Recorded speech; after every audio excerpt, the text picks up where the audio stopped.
College Football Podcast, joined as always by Clinton Boring. My name is Ryan Satkoviak. We are live for the last time in season 2 of this podcast, and it is a very special way to wrap up season 2. We are joined by Sammy Jacobs from the Hoosier Huddle, one of our first guests on this show, longtime friend of the show. He is back to help us celebrate the Indiana Hoosiers, the national champions of the college football world. Sammy, when we did our Indiana preview 2 years ago, year and a half ago, did you ever think that we would be having this conversation? Not really. I believe on that podcast I said there was a world that IU would be 10-0 after the Michigan game, and that might have been the extent of it. And once that happened, it was like all bets are off the table. I think I did say coming into this season that the roster is probably better, Yep. and it was. I did not predict 16-0 or 13-0 or 12-0 or a Big Ten title, but it is. Once you've been around the program and seen what Curt Cignetti does and then the talent he's brought in, um, it makes sense. The standard is the standard. And when we got to see all these playoff practices, it was, kind of comforting if you were a fan or even covering it and had a rooting interest, which I know you're not supposed to have, but, Nah. whatever. It everything looked the same from practice, whatever one that we saw the Curt Cignetti era to the last practice I saw was before the Peach Bowl. It was all business, outside of the whatever stretch pump up speech from Aiden Fisher, you could not tell the difference.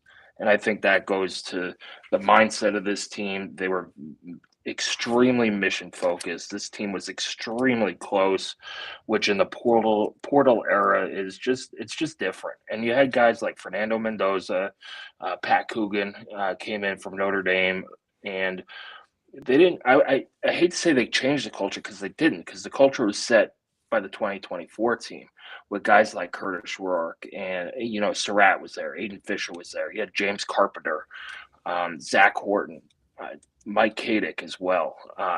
Those guys all set the culture too. But they built upon that foundation that team built and went even further. They had the confidence that they could do it. And really, when you started to believe that this team could make a deep postseason run was after the win at Oregon. A little bit at Iowa too, because that was a tough game against a good team.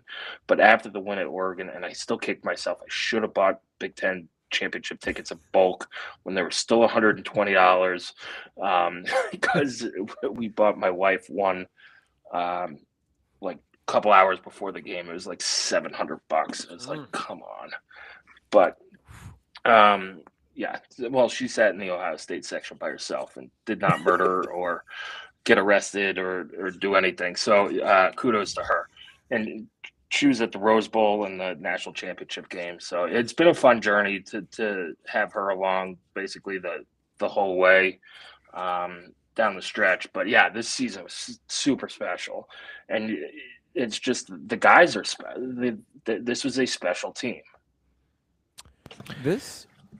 I don't know. I know you guys aren't Cubs fans, and I'm not a Cubs fan either. But this type I hate the Cubs. They beat my Indians in the World Series. Screw the Cubs. Yeah, well, I'm sorry to bring this up then, but that just like the type of religious experience this had to be for Indiana fans. I feel like that's got to rival. Like the only thing that I could think of in like team sports history that would even rival it would be like Boston in 04 or the Cubs in 2016. Sorry, I didn't mean to throw that dig at you because you're a Yankees fan. But like, you know what I mean? 2004 doesn't exist. Yeah, well, TJ, who does our podcast with us, he went out to the Rose Bowl because every IU fan jokingly always said, if we ever get to the Rose Bowl, we're going. Like, hey, yeah, we're not really gonna go because we're not gonna go. So he put his money where his mouth is. He took his two boys and his dad, and he said he that's exactly what he called it. It was a religious experience, and it was like every bad thing that has ever happened in IU football's history is washed away. Well, and then I too, think I it's know. like Whoops. you Go ahead. know, where it's just like each subsequent game that happens, and for any fan base, I mean, save for the Bama, Georgia, Ohio State, where it's like whatever, been there, done that. It's like each game you go to it's now become the biggest game in program history, and it's one of those situations where you sit there and you're thinking like, man, am I ever going to experience this again? I want to go to this game. That's going to be cool as shit to go to. And then they win, and then they go to the next one. It's like, oh, well, I might as well go to this one because who knows they're going to be back here. And they just keep winning and winning. And you go from a Big Ten title to you get the bye, so you don't get the home playoff game, which on the one hand kind of stings, but on the other hand, cool, you get the week off. But then, a Rose Bowl, a Peach Bowl, a national title game. I mean, how many Indiana fans do you think went to all four of those? And if you were to put a ballpark on it, what do you think the financial hit to that would have been? Oh man, I think a good amount, like I would say probably 20% of the fans who went to all three of them, who went to, or all four of them, went, and that's probably low. I'm going to assume that everybody who had a season ticket, who was a major donor, went to all four. And if you went through IU, so like we have season tickets, but we got shut out of the Big Ten title game, but we had access to everything else. It was like 200 for the Rose Bowl, 180 for the Peach Bowl, and it was the minimum was like 525 for the championship game, and that's just going through IU. If you went through the secondary market, good luck. The get-in price at kickoff for the national championship game was like $3,500, and that's to sit in the last row. You're looking probably around $700 each for the Rose Bowl, and then the Peach Bowl was kind of cheaper. Less expensive at like $400 or $500 a seat for a good seat. So yeah, they're spending a pretty penny. When I was a student, I had a little piggy bank that I made at a paint your piggy bank thing when I was at IU, a date night with my wife. Ironically was in West Lafayette before the bucket game.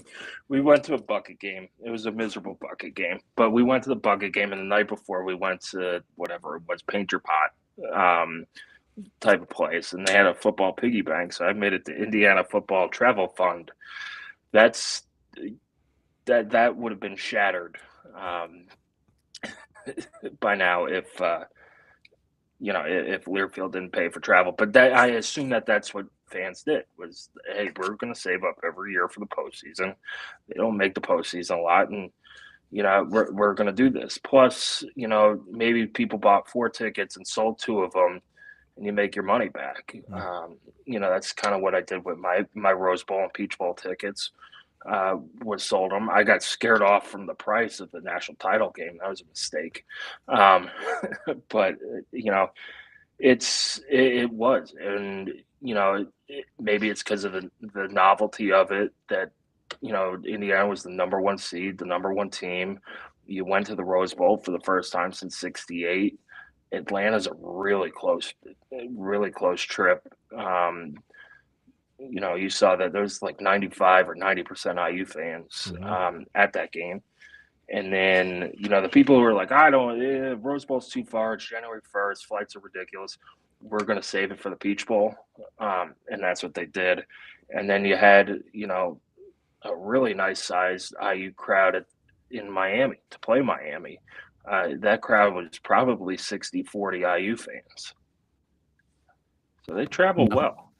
And then we're getting crap on the internet because we held our championship celebration at Memorial Stadium when it's -5 degrees with a 1.5 feet of snow coming in a couple hours. Yeah. Meanwhile, every SEC, if that was an SEC school, it was -5 degrees, there'd be nobody there. They'd be sheltering in place at home.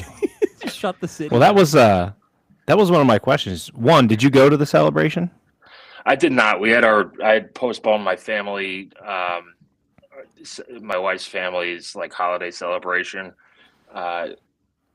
So we didn't go down. We had somebody down there, and I was watching my son that day and not taking a 1.5-year-old into minus 5 degrees to watch. And we got to, and another thing, we got to be at the actual celebration. We were on the field at the trophy presentations for all 3 of those games, plus the Big Ten title game. And it's like this is for the people who didn't get a chance to go to that.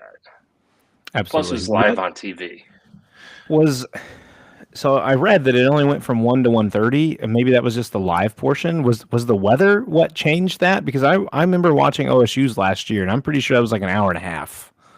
It went longer. I mean, it started at 1, and I think they wrapped up coverage probably close to 2 because they did like the ceremony was short and sweet. I think they kind of shortened that because of the weather, and then they had Big Ten Network had Cignetti, I think Pat Coogan, Aiden Fisher, and some other guys on their set at the stadium. But yeah, it was short, sweet. Get out of there before the weather turns because it started snowing as soon as that thing was over, and it didn't stop snowing until last night. Mm-hmm. How much total snow did you guys get there? We're sitting at about 12 here in Columbus. Yeah, here in Indy, probably 11 inches. It was a little bit more down south. In Bloomington, I've seen people say that they've gotten anywhere from a foot to a foot and a half, which is a ton. Yeah, it's just a ton of snow. I spent 2 winters in Buffalo, so this is just like another whatever storm. Yeah, 12 inches. It's another Tuesday, but for for Indiana, it was a lot of snow, and it's just cold. Mm-hmm. Sammy, you are we just mentioned you're a Yankees fan, so you've got a lot of winning memories. But where does this Indiana National Championship rank amongst all your sports memories? Probably at the top. I was 10, 11, 12 when the Yankees went on their run in 96 to 2000. 2009, I was in college. The Knicks stink. The Jets stink. I was at LJ's 4-point play, though. That was awesome. But, yeah, I was, first grade when the Rangers won the Stanley Cup. This tops it all. Not because I also had, skin in the game. Mm-hmm. This is a team we've covered since 2013. We were there when nobody else was. There was one road game at Rutgers. I forgot which year, maybe 2022. And it was me and Tom Allen and the SID in the interview room. That's it. And my wife was there because she came to be our photographer, but she's not asking questions. So it's like you took that moment, and then you go and you're on the field getting a national, seeing them win a national title. It kind of validates what we did. A lot of people laughed at us. A lot of people snickered at us. Oh, well, you're doing a IU football website? What is are you crazy? Well, yes. But who else is a little crazy? Curt Cignetti. But it validated a lot of that work, and being in the radio booth with Don Fisher, who's called IU football games for 53 years. It's a special moment for everybody. What has this run been like for you and the fans that you have a chance to interact with through your website as you're going through this? Because, you get a little bit of a taste of it last year, but, the playoff game happens, and then you kind of get an off season of dealing with or having to kind of deal with the noise that came around with that from the national media, whose only there's still noise. Yeah, whose only job it seems like is to just we're just gonna make people try to feel miserable about being happy or whatever. But to come into the year, because they're miserable people. After spending a month with them, they are miserable people. Most of them. Yes. There are some great national people, but most of the national people, because you get to go to the media lounge and hang out with everybody. Most of the national people, they don't want to bother with you. They even sitting down and trying to talk sports with them. It's like, who are come on, first of all, you cover freaking sports. You're not, right. embedded in the army in Germany in 1942. You're not that important. And then they're just complain about everything. They're just miserable people who think they know so much. And now, coming in the off season, there was a lot of flash in the pan talk. Like, okay, they did this year one. Can they do it again? And we always talked, we look at things from a roster standpoint and analytically. And that's some of it was, okay, they had their ceiling last year, and that was because the offensive line wasn't as good as it needed to be. Well, you brought in Khalil Benson, Pat Coogan, Zem Mikulski, and really beefed up that line. And that's why I said Pat Coogan was probably the most important transfer portal, even over Mendoza, because it doesn't matter if you can't protect the quarterback. It doesn't matter how good your quarterback is. So Pat Coogan really solidified that line. But the fans, man, the first play of the season was a 75-yard touchdown run by Colt Joseph. You want to talk about having a meltdown on our forums? This team he's one and done. This team isn't going anywhere. This team is 6-6 at best. We'll be lucky to make a bowl game. And I'm sitting there going, man, it's one play, and I told you this guy was good. And even you had some of the writers from some of the other sites who were younger kids. And the student media at IU did a fantastic job this year, an unbelievable job covering this team. But at the beginning of the season, some of the there was some, this doesn't look like a playoff team. The season, we always said that the season was going to come down to that Illinois, Iowa, Oregon stretch. And how you did during that stretch was going to determine how far you're going to go. And also the Penn State game at the end. And I'm sure we'll get to that later. But, you go into, you beat Old Dominion. They ended up winning 10 games. They're pretty good. Colton Joseph's a pretty good quarterback. Mm-hmm. And it was very reminiscent of what IU did against FIU in the opener in 2024. They didn't show much. They basically needed to grease the wheels a little bit. And then they beat the hell out of Kennesaw State, Indiana State. And you're like, okay, this team looks like the team that it was last year. And Fernando, and then you have Illinois coming in that game, night game, NBC, sold out stadium. And they just took Illinois and stuffed them in a locker. Between the Indiana State game and the Illinois game, Fernando Mendoza played 4 quarters of football out of 8. He had 10 touchdowns, no interceptions, 539 yards passing, and I think he was 39 of 42 passing. That's, everybody's, you shouldn't have won the Heisman. Well, imagine if he played at 4 more quarters of that, he would have had those numbers. So you knew kind of at that moment, all right, this team might be for real. You go to Iowa on the road. Okay, well, Iowa's a tough place to play. We'll see how they handle the noise. This is the first big road test. This is where we struggled last year. You eke one out at Iowa. Iowa probably should have won that game, but you get a break with a missed field goal. Mendoza puts one right on Surratt's numbers on a great route. He takes it to the house for a touchdown. That's all. And then you go to Oregon, and you got some confidence going. That was a game I thought IU was going to lose. I actually predicted them to lose. But they came out and played their game. They were aggressive. They got the big 4th down stop on the first drive, converted that into points, and then just dominated Oregon the rest of the game until that pick 6. And then after that, Mendoza marches down the field, 75 yards, finds Waffle House wide open again. Well, not wide open. He's always open, but there's a guy draped on him, and he made a great move and made the catch. And you're like, okay, well, now he's responded twice. He had the late pick at Iowa, pick at Oregon. This team's got some mojo. You got some mojo. Now you're going into the back half of the season where your schedule's a little bit easier, and you could see a path clearing towards the Big Ten title game. Penn State falling off a cliff too cleared that path. The Penn State game, IU probably should have won that game by 20 points. I think they let Penn State off the hook. They had that pick by Aiden Fisher to start the second half. Penn State holds them to a field goal.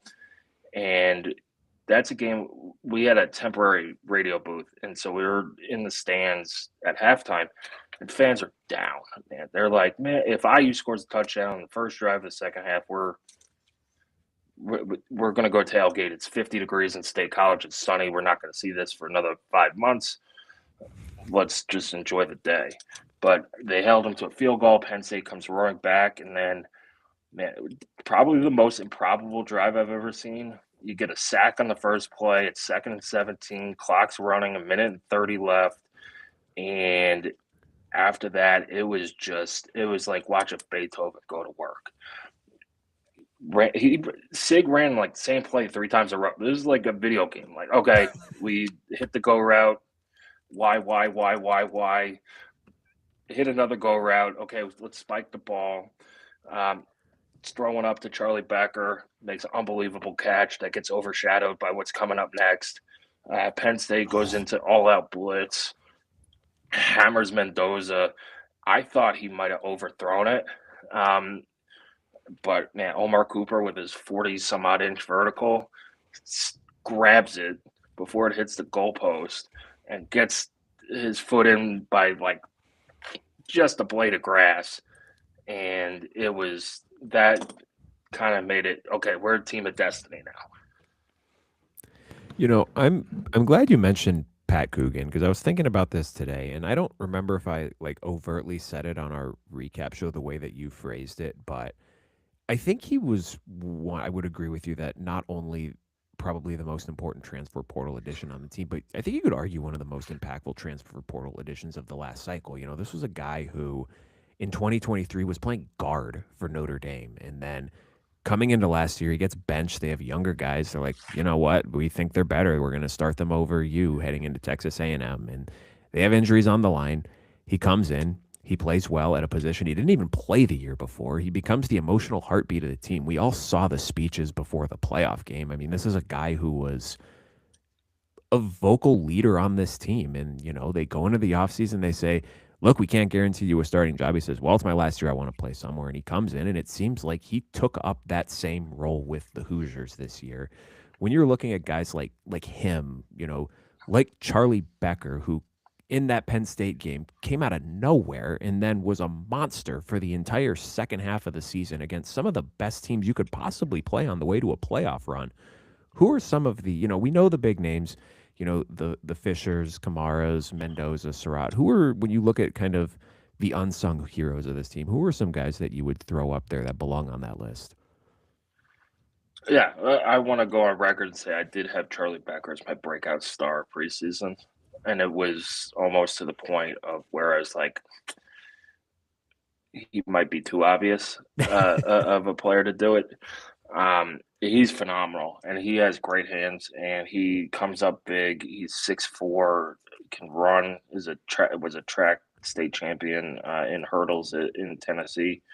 But other guys, I mean, Isaiah Jones is somebody who he didn't really start the year in the starting role. They moved to the 3 linebacker defense, and he became the heart and soul. He was a great special teams player and a spot player at linebacker. You know, he blocked a couple punts early. He gets the interception at Oregon. It was very apropos that he recovered the ball in the end zone for a touchdown in the championship game after Michael Kamara blocks the punt. And I think that kind of sets the tone for team. When you have all-American type guys on special teams making plays all year, we saw D'Angelo block a punt, return it for a touchdown in the Illinois game. You have Isaiah Jones blocking punts and making tackles. Charlie Becker is on special teams. He made 7 special teams tackles this year. That's the type of buy-in they had. And and those guys. Devin Boykin, I thought it went under the radar for most of the year, had a terrific year. Same with Lou Moore and Amari Farrell. It's at the safety positions. Jamari Sharp, who had the final interception of the season, kind of got overshadowed by D'Angelo Pons, but also I'm going to rattle off everybody in the starting 22, aren't I? It really was like the ultimate team. I think Kurt Herbstreit said it was it the Rose Bowl? Like, Alabama might have had better talent, but IU was the better team. And that's all.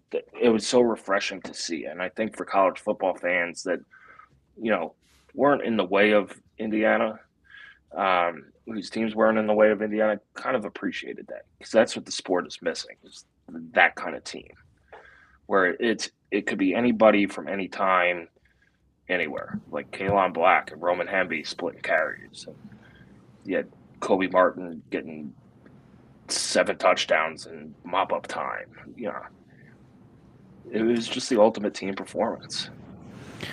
And not only did Indiana win a national championship this year, but Fernando Mendoza was a draft pick of mine in college fantasy football and helped lead yours truly to the college football championship this year. So shout out Fernando and Roman Hemby. But the important part is not only did they win the Natty, they won a Heisman as well. I believe this was the first ever Heisman winner for Indiana football. So give us a little insight on, was Mendoza their first target in the portal, kind of where he showed up this offseason? You talked to us about him. You talked to us a lot about Alberto as well, and kind of the season he had to help carry this team on his back. It got us to the 4th Mendoza, maybe one of the coolest Natty plays I've ever seen. Talk to us a little bit about Fernando in 2025. Yeah, Fernando, I think, was IU's top choice coming out of the portal. He said Tino Sinceri, was the quarterback coach, left for UCLA to be the OC, and Chandler Whitmer comes in. And Fernando was kind of wanting to know who's going to be his quarterback coach. That's the type of guy he is. Before we got to know him, it was like, well, who's this quarterback coming into Indiana demanding to know who's going to be the quarterback coach hire? Like, who is this guy? But after knowing him and knowing how much work he puts in and how detail-oriented he is, it made total sense that's, hey, who's going to be helping me along the way, was his first answer. We got tipped off by a writer from Peegs who was at Pro Day. I think his buddy's an NFL scout, or a former NFL scout. It turns to him and goes, yeah, this guy's effing good. And so that's when we go, okay, maybe they got something here. And he's been phenomenal. He fixed his happy feet from Cal because he had a better offensive line in front of him. He was like a little Cignetti, except happy. Like that up meme was perfect. The grumpy old man, and then the boy laughing behind him as they go on their travels. That was their relationship. Or I always likened it to Brooklyn Nine-Nine with Peralta and Captain Holt. He was amazing. And then he's just, people got annoyed that, like, his personality has to be fake. Nobody is like this polished and this happy and giddy and all that stuff. It's like, no, this is who this guy is. And if you read the Players Tribune, his mom wrote a letter. His mom's battling MS and is like wheelchair bound. His mom wrote him a very emotional letter, and it was like, this is his why. And he was under recruited, coming out of high school because of, like, COVID took away, I think, his junior season or something. He was going to go to Yale, so that speaks how smart he is. Goes to Berkeley, which is also another great academic school. Was like all ACC, throws for 3,000 yards. Says, I want to become the best Fernando I could be. What a better place go to than Curt Cignetti and Chandler Whitmer. And I think he and Pat Coogan were the glue that really made this team special. What do you think? And you kind of just touched on the point that, in a way, Indiana was kind of the college football team this year for the fans who weren't otherwise in the playoff, because it's one of those things that you can look at, and it's almost like it's broken the brain of the collective sport where everyone has viewed roster construction a certain way, and the blue chip ratio is the end all be all, and if you don't have a blue chip ratio over 50%, you can't win a national title, and all of that's out the window now. And you have these other programs who are looking at Indiana and saying, if the team that entered the season with the most losses in college football history can win a national title, then why can't we? And I'm sure that the ramifications on the sport at large are going to be fascinating to play out. But what do you think the primary takeaway from this team is? And I get the answer might be as simple as have a really good coach who's really good at identifying talent. And then, I mean, that makes the whole job a lot easier said than done. So before everybody else did the Tony Stark thing from Iron Man scene with Obadiah, I said it. The scene reminds me of when Obadiah is yelling at a scientist to make the arc reactor mini, while Tony Stark did this in a cave with a box of scraps. The guy goes, "Well, I'm not Tony Stark." Well, that's what it is. Curt Cignetti did this with a bunch of misfits at Indiana. Well, I'm not Curt Cignetti. He got a lot of people fired this year. Mm-hmm. A lot. A lot of people fired. Unintentionally. It wasn't like, but, patience, and you kind of see it on the IU basketball program as well. Darren DeVries came in, got a bunch of mid-major guys, and he's not winning like Curt Cignetti's winning, and people are running out of patience. And that happened at, Penn State. You could see it happen at LSU, Virginia Tech. All these, UCLA was a tire fire, but all these places that were like, well, why can't we win? Well, because you don't have Curt Cignetti. And I think what goes underrated about Curt Cignetti is that he started at IUP, and all that stuff that you didn't have help with, like if you started at a coordinator at a Power 4 or at Alabama, he did himself. And then taking JMU from the FCS to the FBS, there had to be some administrative stuff that just helped him learn the skills to run a Power 4 program in this era of college football. I mean, just Google him. He wins. Was that the true thing on Google when you search Cignetti now? It said, yep, he won. Did that actually exist at the top? That's pretty legit. A big part of his success, and I think Ryan alluded to it a little bit, has been utilization of the portal in the first 2 seasons. He's identifying the correct talent, not just talent, but correct talent. And I think one thing that I've appreciated from him is he looks for guys who have been productive or have played over those former 5-stars who haven't done anything yet. And Ryan and I are famous on this show for saying, if you're a junior and we're still talking about your recruiting ranking, then you haven't done anything yet. How much of an effect do you think that, like we call it the Cignetti effect, do you think that what he's done is now having on other programs and how they recruit and utilize the portal moving forward? Yeah, I never really bought into the star rank. Like, look, you obviously want somebody who's checks off boxes athletically and body type wise and all that stuff.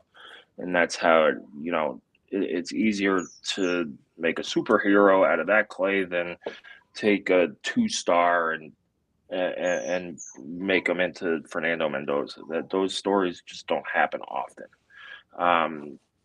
He had to redo the roster. This doesn't happen if it's not the portal NIL era. It just doesn't. But he built his core at JMU. He brought his coaching staff, most of them from JMU. He made some really good hires. His coordinators have been with him forever. So he knows, like, the standard has been the standard forever. And then he trusts them to go. Everything goes through SIG anyway. So, I think Brian Haynes said this about Elijah Hardy. He was not a take out of high school, but he did a year at Navy Prep and was like, okay, he proved himself. Now you could go get him. But IU and Haynes was on Hardy early.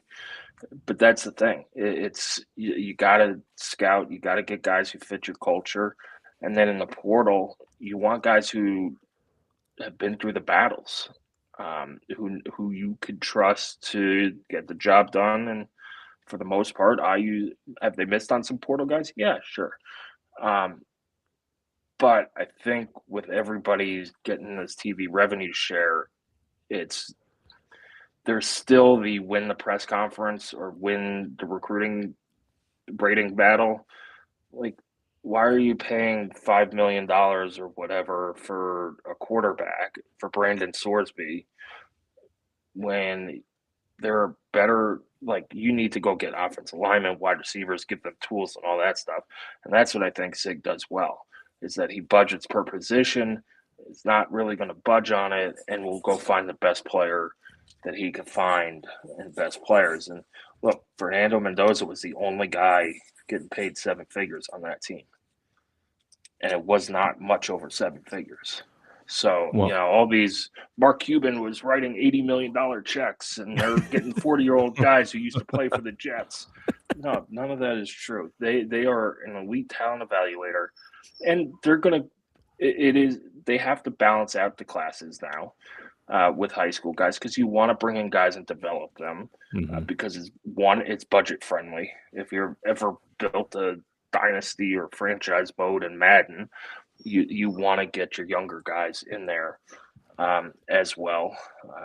But yeah, he does an elite job of finding people who fit the system, and he brought those guys from JMU that set the standard, and now guys who were freshmen 2 years ago know the standard and can set it for the guys coming in. I think my favorite talking point that came out of this playoff run was that the only reason Indiana won is because they're old, as if everyone didn't spend the entire preseason predicting Penn State and Clemson to be in the national title game, in part because they brought a ton of talent back and were old, and then were both god-awful this year. And, whenever someone wins a championship in pro sports, the thought process from GMs around the league is, well, we're going to replicate what that team did. And I'm really excited to see a bunch of teams go after not scheme fit or not program fit portal guys just because they're old, and it's just going to completely blow up because they didn't do the thing that Indiana did, which was make sure that they're good players, but they're also program fits and culture fits too. Yeah, I mean, they had those guys at JMU. They knew what they were about.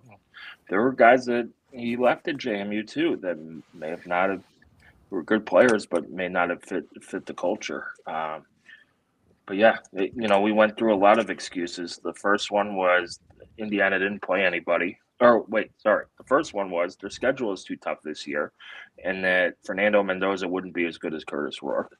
Wrong on both of those, even though Curtis Rourke was awesome. Go Curtis. Then it was Indiana, Illinois. Sorry, Illinois wasn't that good. They were wrong on that.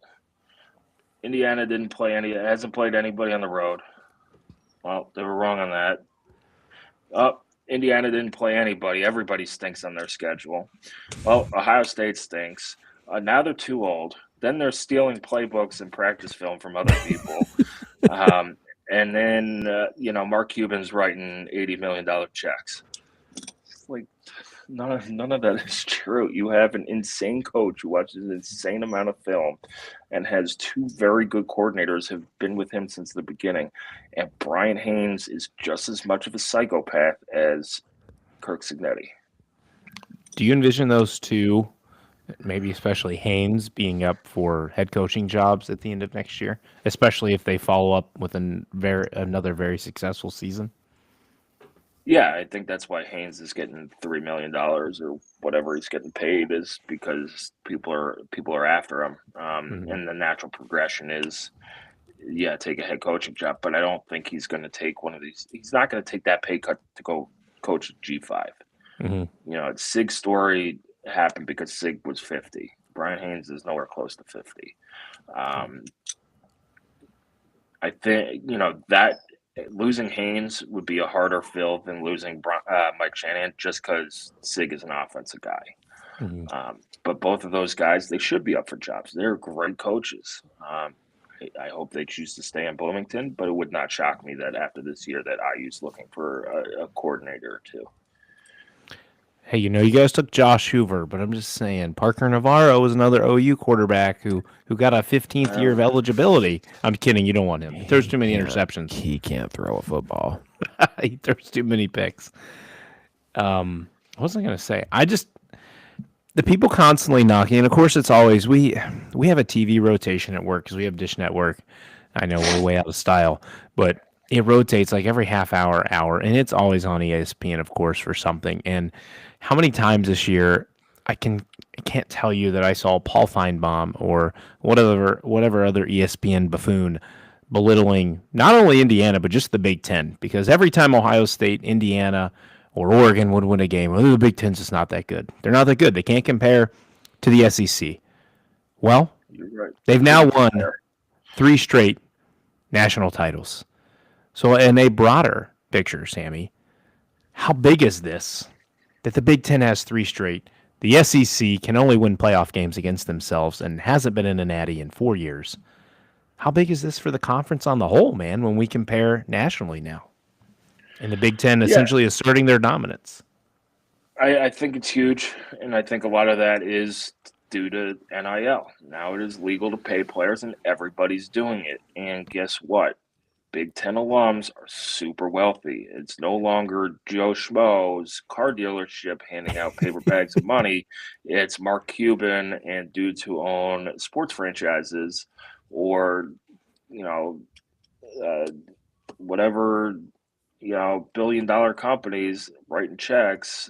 It's going to blow your little dinky car dealership out of the water. So, I don't like the war between Fox and ESPN and the Big Ten and the SEC. I love college football, and it takes away from watching. The SEC is fun to watch. It's great entertainment. There's some good football down there. The fans are great. The pageantry is great. That's what college football is supposed to be about. But the way ESPN parades them out and thinks they're the greatest thing since sliced bread, and Paul Feinbaum, who should be living in another country if he was keeping his word, it's just like it's such a turnoff. It's like, why? Okay, you're just show the facts. Indiana beat Alabama. Was supposed to be back. They figured it out. They beat Oklahoma. Indiana's gonna get rolled by them. Didn't happen. Ole Miss got the farthest, and Ole Miss wasn't even predicted to go there because they had lost their head coach to LSU, and they were. People talked about, well, you got to leave them out of the playoff now. They don't have a head coach. They were 2 minutes away from beating Miami and going to the national title game. It all starts and ends with the preseason polls, which need to just go away. They're great. I mean, they're great content in the beginning of the season when you need content, but they puff up this the SEC so much that all of a sudden Florida beating Alabama, and it's like none of these teams should have been ranked in the first place. And what counts as a ranked win? Is it your final standing? Is it the standing when you play them? Is it the standing when the season started? Is it the standings from 1945? Like, what are we doing here? And then, IU just won the national title. I'm not going to take crap all over the college football playoff, but it's the committee is ridiculous. 2 G5 teams is fine because they earned it, and Notre Dame didn't get left out because of them. Notre Dame should have been in over Alabama, and if Virginia had beaten Duke, Virginia would have gotten one of the G5 spots, not Alabama spot or Notre Dame spot. So we'll see. I think the sport's in flux. I hate to say it. They're keeping the 12-team playoff, which is fine, but the last game next year is this. It's like this week. It's January 25th. Be tonight, essentially. Yeah, another week. Yeah, it'd be another week. You have issues with the portal calendar. Like, people are like, how do we get more games? How do we make more money? Fix the calendar. Fix the calendar first, and then go into, well, do we need a playoff? First of all, hardly any years are there more than 4 teams that could actually win a national title. And now the rest of this is just fodder for TV. So, but I'm here to celebrate. I'm not here to get super negative. Well, I'll leave you on this one, Sammy. You know, we talked preseason about expectations coming into this year and what is a successful season coming off of last year. And if I remember correctly, your answer was basically along the lines of string successful seasons together. And I think this probably qualifies as that. So, how does Curt Cignetti, what is the encore act here? What does this team need to do in the offseason, heading into next year, to keep satisfying this football hungry fan base that over the last 2 years knows nothing but success? I mean, 27-2, and the only 2 losses are to teams who played for the national title last year. That's about as good of a 2-year run as you could possibly imagine. I mean, fix the beer lines at the stadium. Make them shorter, make the beer less expensive. No, going in, my expectations, and for every year, beat your rivals. Purdue and Michigan State. Michigan State's off the schedule next year. For me this year, it was beat a top 25 team, get to the postseason, win a postseason game. And they did all that. You'll see where it plays out. It is, with the way the game is set up now, it's kind of like, I hate calling basketball teams Final Four teams because anything could happen. But they're teams with expectations to go past the first weekend of March. The expectations next year, I think, are to put another good product on the floor or on the field. Always beat Purdue. You have Ohio State at home next year. The schedule comes out tomorrow. The league schedule has IU playing Ohio State, Michigan back to back, but I'm not 100% sure on that. So, win your non-conference games, which should be a layup. Win your home games, and Ohio State's going to be the one that puts that home winning streak in jeopardy, because they're going to be hungry too. Win your home games, and then take your chances on the road. You got tough road trips to Michigan, to Washington, and some other ones, and then see where the chips lie. It's just, again, stacking successful seasons. Are you going to win it all every year? No. We thought Ohio State could win it all this year again, and they kind of felt they ran out of steam. They were a good team. They ran out of steam. One thing I don't think people talk about is IU's probably going to have to push back spring practice a few weeks to get in that recovery. And you played essentially another quarter of a season in the postseason. So we'll see how they react to that and just get back to the postseason. I think people just need to have, Ryan and I talked about this, the realistic expectation of going back-to-back in a 12-team playoff with this schedule being so late is extremely hard to do. There were so many Ohio State fans, man, that shit on Julian Sand at the end of this year and shit on the coaching staff. I'm like, do you guys just stop and think at all about how long of a season this is for these kids who play this game now? And then certainly what I love if Indiana goes back-to-back, or Ohio State would have went back-to-back. But it is a long season that there's a reason these NFL guys get such a long time off before they start coming back, and that veterans don't even give a shit to partake until July. Like, it's a physical game that takes a huge toll on you. And I'm sure a lot of the IU vets who come back, they'll probably get some limited reps in spring, but it is a long need something, though. season. You got to put people on the field, or else you're going to suffer on reps. That is true. That is true. It is a long season. People and guess what? Ohio State was driving for a tying touchdown and they threw a pick six. What happens if that pick six doesn't happen? Like, or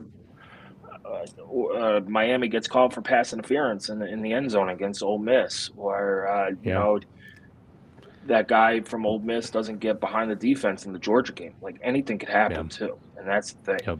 It's anything could happen in a 1-game playoff. It's not a series like in baseball, basketball, or hockey. Yep.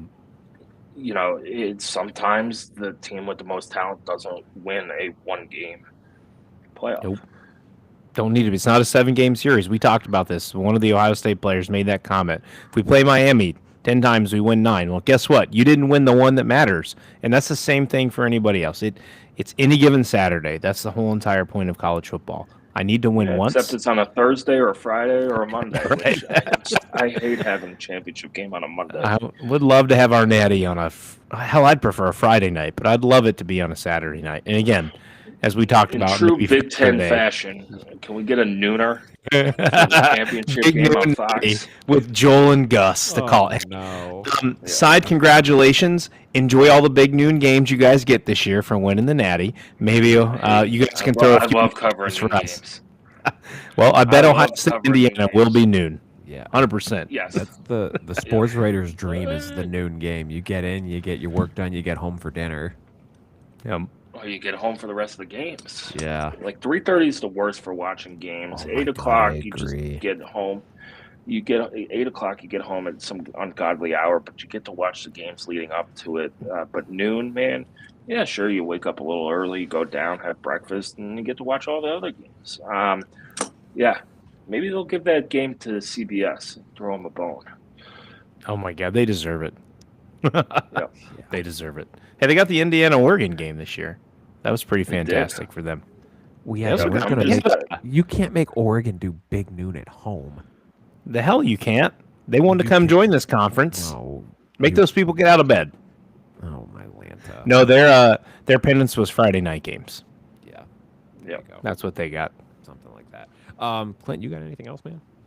No, man. I just want to thank Sammy for any Indiana fans who tuned in live tonight or will tune in to this show once it's up tomorrow. Thank you guys for joining us. Thank you, Sammy, for taking time out of your night to come join us and chat with us. We look forward to maybe chatting with you in the spring, but definitely, hopefully, chatting with you in our fall previews, even though it's in summer. It's been a spectacular season. Cheers to the Indiana Hoosiers, and cheers to the Big Ten 3 straight. Let's make it 4 next year. Maybe Ryan's Notre Dame Fighting Irish can have a bone. We'll see. Fucking throw me a bone, man. It's been a terrible 2 years. It hasn't been terrible. It's just been soul crushing, which is basically par for the Yeah. course.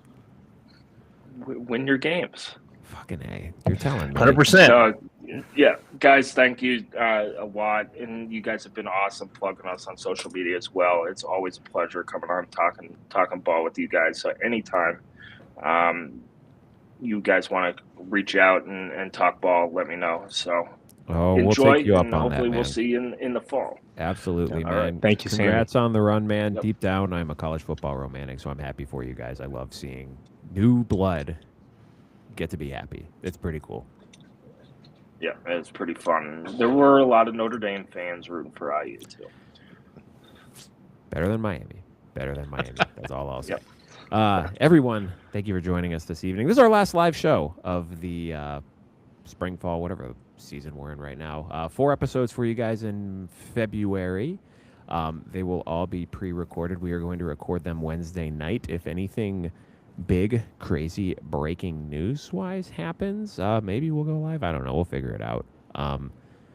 But we're going to be shooting those this week. They'll drop in your podcast feed sometime on Monday afternoon when I edit them, put them together. Mhm. I don't know if we have all of the episodes figured out. There's going to be a coaching carousel one, just kind of recapping coaching moves in and around the Big Ten, both head coaching and maybe some coordinator stuff. We'll do a transfer portal episode, maybe talk about 1 to 2 big additions for each team. We're not going to go through 18 different teams. Yes, transfer and we're not portal going to go hauls. through all 700 coaching additions from head coach to special teams. No. I don't care about your assistant linebackers coach. I'm sure he's great. I'm sure he's a fantastic recruiter. I don't care. But our big one will be next week. We're going to do a mailbag episode. So if for some reason you're still listening to this episode, thank you. Send us a question on Twitter at ITPCFB. You can either tweet that at us or send us a DM. Those are open. We will answer those on the show. And then next time you see us live will be in March as we do spring football stuff. We are going to do something a little different this year. Stay tuned for that. I think we got it hammered down. I don't remember exactly what it is off the top of my head. I texted you at some point, Clinton. I forgot what it was, but we'll remember it. And We'll talk about it. We got Yeah. plenty of time. we got a My month voice to is have- ready for 1 month off to not talk. Oh, well, I hope you're ready to shoot for 3.5 hours on Wednesday night because it's going to be a doozy. Yeah, it thank could you. be a long one. Thank you, everyone, for tuning in once again. Once again, Indiana Hoosiers fans, congratulations on the national championship. Enjoy it. You never know when it's going to come again. What an accomplishment for this team. What an accomplishment.